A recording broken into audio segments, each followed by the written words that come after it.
Selamat siang, jumpa lagi dengan Denok Ayu Novel. Bagaimana kabar sobat semua? Sebelum kita mulai cerita ini, ayo silakan subscribe, like, komen, share dan nyalakan loncengnya untuk mendapatkan notifikasi terbaru ketika Mimin upload videonya. Bab 995 Angan-angan. Tindakan Dimas Wu sangat cepat, secepat kilat. Dia ingin menusuk leher Ari Sugong dengan Heaven Demon Sword sebelum Ari Sugong dapat memukulnya. Ari Sugong tidak kalah cepatnya, kecepatan pisaunya seperti petir, serangan pisaunya tidak tertandingi, dia bisa membelah kepala Dimas Wu. Kedua serangan mereka sangat mematikan. Dengan sedikit kecerobohan, Dimas Wu dan Ari Sugong bisa saja mati. Pada saat ini, semua orang yang menyaksikan pertempuran itu merasa saraf mereka menjadi tegang, rambut mereka kaku, tubuh mereka kaku. Hati semua orang seakan-akan digantung ke tenggorokan mereka, mata mereka bahkan tidak berani berkedip, menatap medan perang itu. Serangan keduanya di medan perang memiliki kekuatan yang dapat menghancurkan dunia, mereka saling menyerang. Namun, saat mereka berdua hendak terpukul, Dimas Wu tiba-tiba berbalik ke samping, sedangkan tubuh Ari Sugong mundur ke belakang membentuk lengkungan aneh. Mereka hampir menyelesaikan aksi menghindar pada saat yang bersamaan. Pada saat yang sama serangan dari keduanya saling memukul, mereka akhirnya selamat dan lewat begitu saja.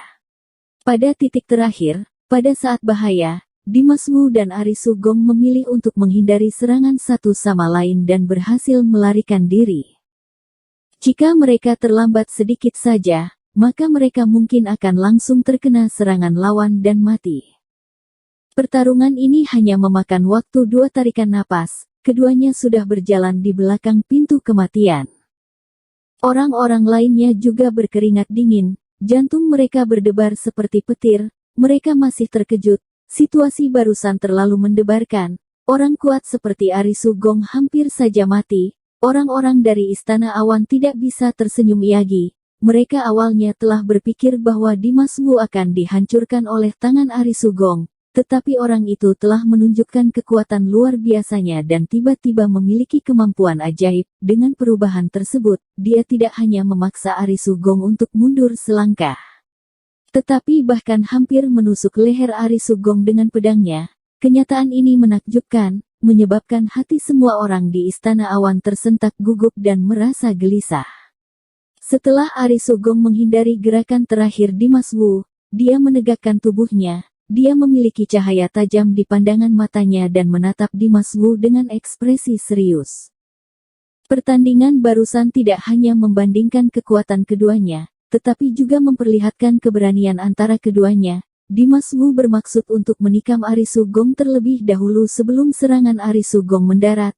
Jika bukan karena reaksi Ari Sugong yang cukup cepat dan kecepatan pendaratan pisau tangan cukup cepat, Dimas Wu mungkin telah benar-benar berhasil menyerangnya. Begitu pula jika kecepatan reaksi Dimas Wu sedikit lebih lambat, dia akan terbelah oleh pisau tangan Ari Sugong. Keduanya benar-benar berdiri di ambang kehidupan dan berjuang untuk kehidupan mereka. Wajah Dimas Wu masih sedikit pucat saat ini. Dia menatap Ari Sugong dengan pandangan dingin. Dia berkata dengan kagum, "Bukankah kamu menginginkan nyawaku? Bagaimanapun akan sulit untuk kabur dari kematian saat ini, maka aku tidak perlu sungkan iagi kepadamu." Dimas Wu mengambil setiap kesempatan yang bisa dia raih dan berusaha keras untuk membunuh Ari Sugong, bahkan dia bisa mati bersamanya. Dia akan menghancurkan apapun dengan tidak peduli termaksud dirinya, tapi sayangnya, Ari Sugong sangat kuat dalam segala bidang. Jika Dimas Wu ingin membunuhnya, itu hal tidak akan mudah. Bahkan melukainya sesulit mendaki langit. Ari Sugong mendengus dengan nada dingin, kemudian dia dengan tegas berkata, "Kamu masih memiliki kemampuan, tetapi itu saja tidak cukup." Begitu suara itu terdengar, Ari Sugong berhenti mengatakan omong kosong, dia langsung meremas tangan kanannya dan membanting pukulan pada Dimas Wu. Tinjuan itu seperti angin, bayangan tinju itu ada di seluruh langit. Dia jelas hanya mengeluarkan satu pukulan, tetapi tiba-tiba bayangan tinju yang tidak terhitung jumlahnya muncul di langit, bayangan tinju yang menakutkan menyapu langit ke arah Dimas Wu.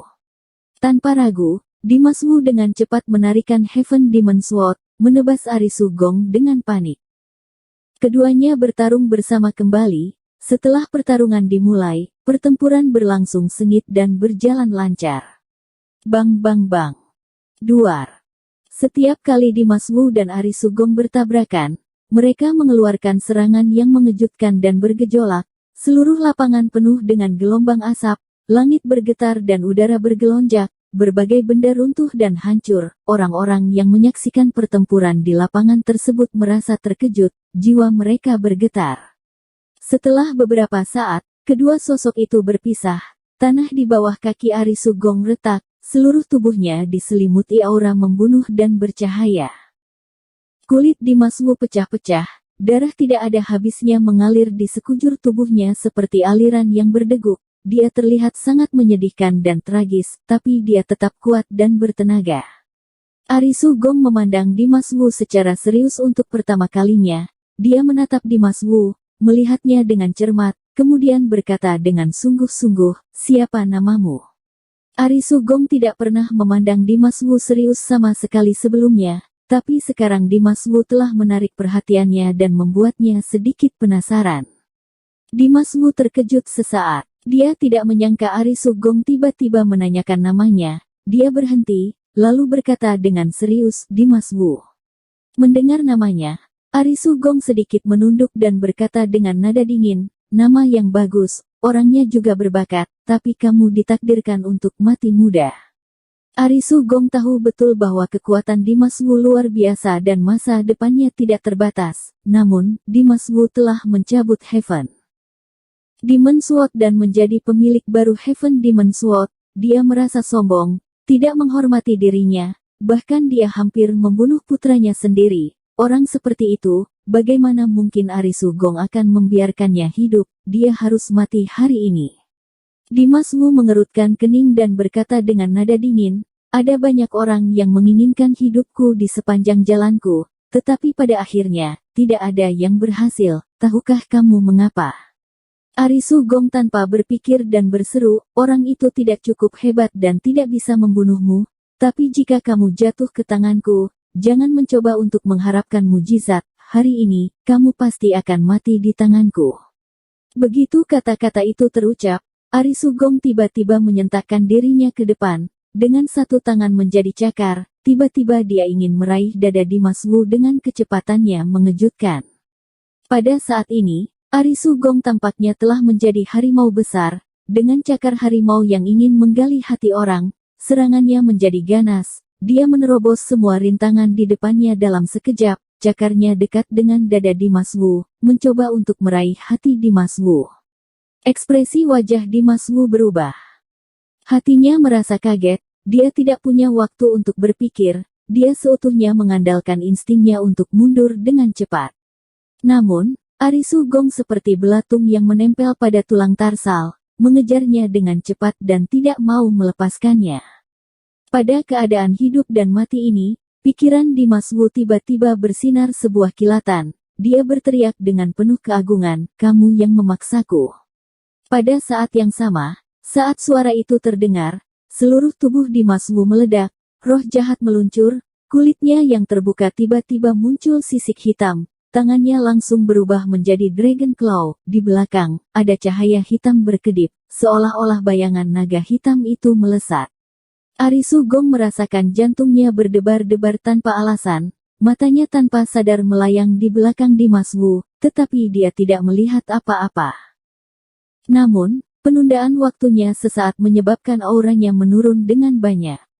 Dimas Wu memanfaatkan saat Arisugong kehilangan konsentrasinya, Dragon Claw besar itu tiba-tiba bergetar. Semburan api sejati yang berwarna hitam mengikuti cakarnya dan dengan cepat berlari ke arah Heaven Demon Sword.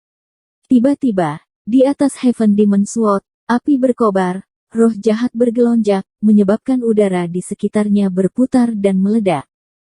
Segera setelah itu, Dimas Wu memegang Heaven Demon Sword yang berkobar dengan api dan ingin menusuk tubuh Arisugong dengan kejam. NB, terima kasih kepada para pembaca atas dukungan yang diberikan kepada autor. Autor mendoakan supaya para pembaca sehat selalu dan Tuhan selalu memberkati kalian dan keluarga kalian. Dikarenakan beberapa alasan, maka autor memutuskan untuk update 3-4 hari sekali ya. Jika kalian suka buku ini, jangan lupa ya untuk di-share ke teman kalian. Sukses selalu. Bagi para pembaca yang ingin membaca buku Yein, silahkan dibaca buku Creating a Chatbot, ceritanya tak kalah menarik loh, wajah tersenyum. Bersambung. Terima kasih kepada kalian yang telah menonton video ini. Jangan lupa tekan tombol subscribe-nya dan nyalakan notifikasinya untuk mendapatkan video-video seru lainnya dari Denok Ayu Novel.